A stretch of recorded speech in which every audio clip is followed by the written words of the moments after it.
ancient magical book can call upon immortal demons that possess supernatural abilities.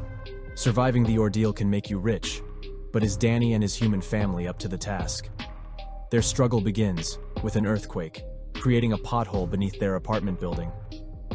Inside, Danny discovers a tomb decorated with religious ornaments, centuries-old recordings, and the Necronomicon, only half believing in the supernatural. He decides to take both the book and the vintage recordings home with him. Danny lives with his mother, Ellie, and two siblings, Bridget and Kassie, while his pregnant Aunt Beth is also crushing with the family. Danny shows the ominous book to his sister, noting that it seems old enough to be worth something. She responds that their mother wouldn't want money from a stolen valuable, and it was also probably buried for a good reason. But her brother can't help himself and takes a closer look. The book's opening is lined with sharp, pointed fangs that jut out menacingly. Danny accidentally cuts himself while trying to open it.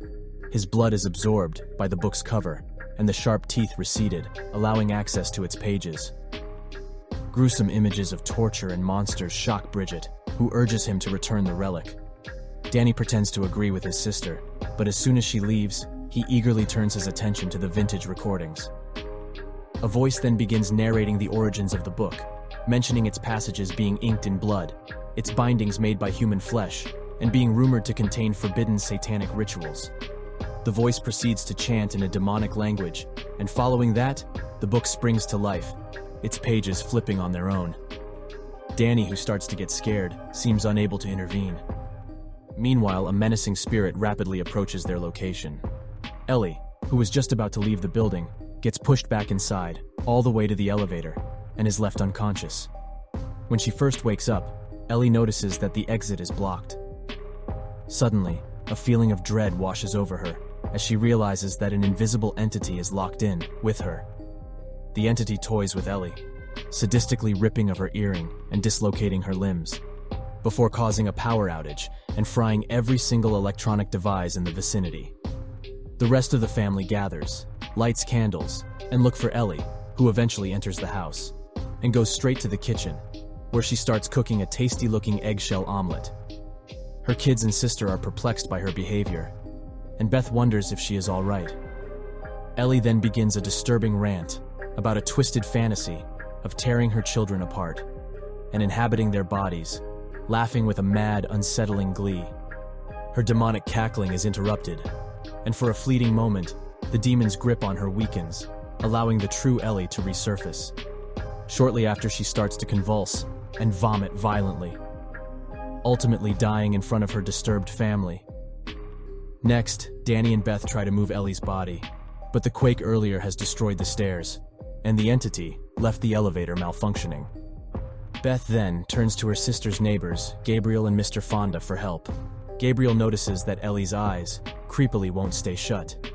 He then recites a short prayer and suggests using a fire escape ladder on the lower side of the building.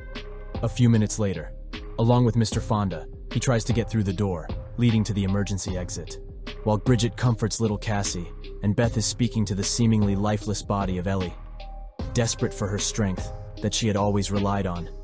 Suddenly, a fly lands on Ellie's eye. She blinks and jerks to a sitting position. Beth, with a mixture of fear and relief, reaches out to touch her sister, recognizing that she is burning with fever. Along with the kids, she rushes her at once to a cold bath. But to their surprise, Ellie has a violent reaction to the water that even starts to boil. Her eyes roll back, and she inhumanly jumps up against the wall, before giving a deafening scream and re-falling into the tab. Her family watches in horror, as something that is clearly no longer Ellie emerges. Nevertheless, Danny cries for his mom, but the demon responds that his mother is being eaten by maggots. In a state of panic, Beth takes the children to the living room. Following closely behind, the demon relishes in their torture, speaking blasphemies, and initially stabbing Beth's hand, before lustfully directing his aggression towards Bridget. Momentarily rescuing his sister, Danny strikes the demon from behind. In the meantime, Gabriel and Mr. Fonda, having heard the chilling scream, come to the apartment to investigate, only to find the possessed Ellie, about to tear her family apart.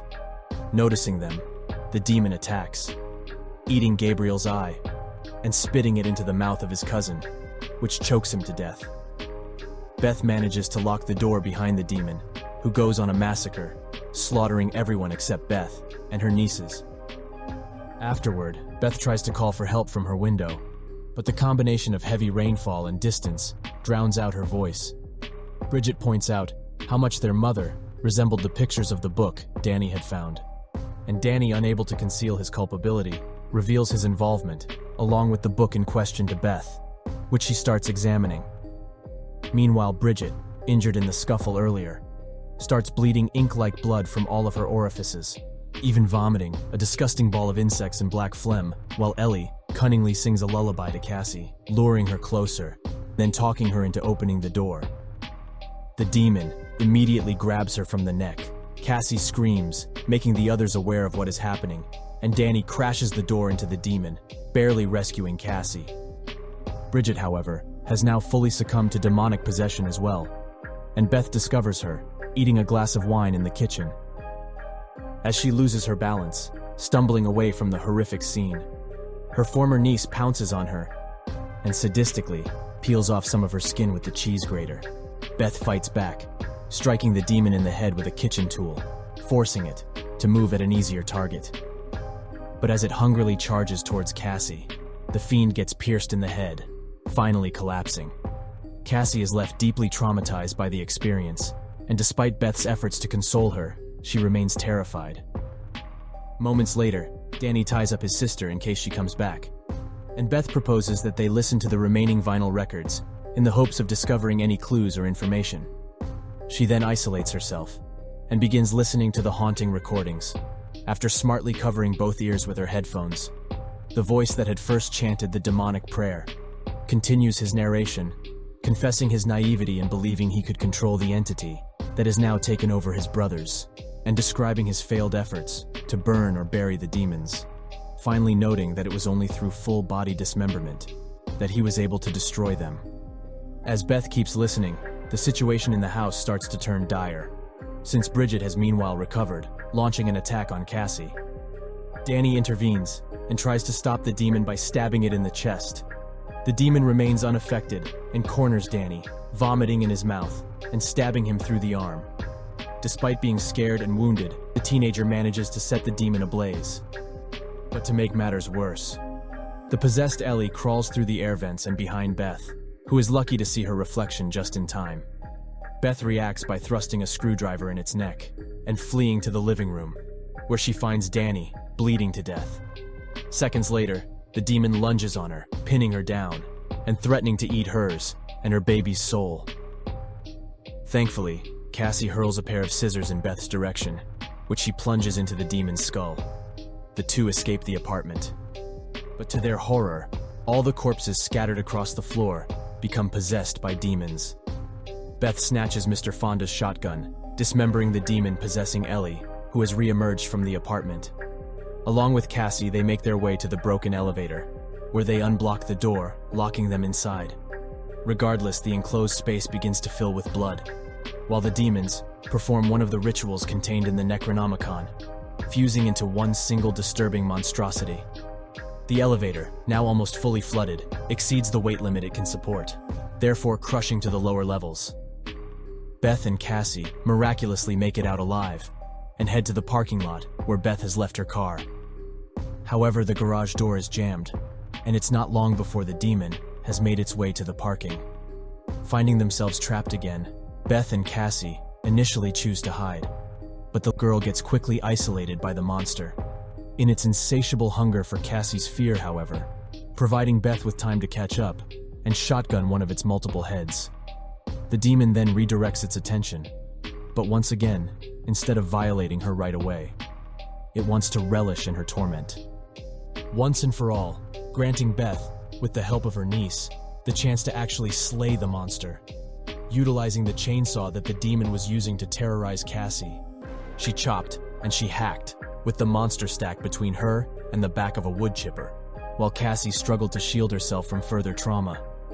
Beth finishes off the last part of the demon, which is her sister's head, and the pair makes it out alive and seemingly unpossessed.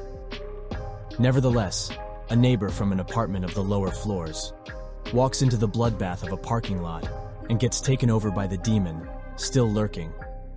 The demon follows through with the girl's plans and takes her possessed body to a cabin in the woods.